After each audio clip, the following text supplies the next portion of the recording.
Leaves ఈ విధంగా చిన్న చిన్నగా కట్ చేసి పెట్టుకోండి. Small cut. కాలీఫ్లవర్ లీవ్స్ ఈ విధంగా కట్ చేసి పెట్టుకోండి.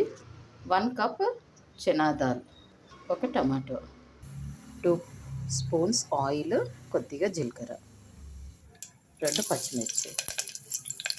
తర్వాత ఇది కాలీఫ్లవర్ లీవ్స్ వేసేస్తాను.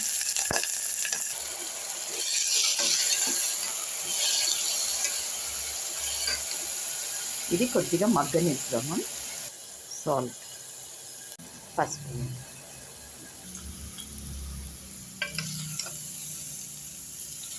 ఇలా కొంచెము ఉడికిన తర్వాత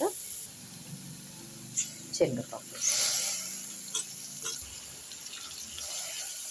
ఇలా వాటర్, 1 టమాటా వేసి,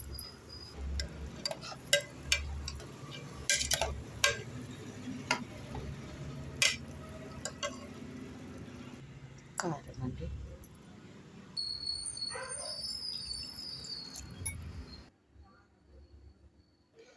ఇలా వాటర్ వేసేసి 3 విజిల్స్ పెట్టండి అండి.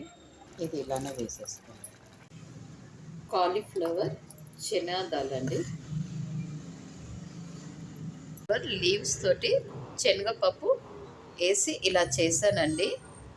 పొడి పొడిగా చపాతీకి రైస్కి బాగుంటుంది. ఒక్కసారి మీరు ఇలా ట్రై చేసి చూడండి, చాలా టేస్ట్గా ఉంటుంది.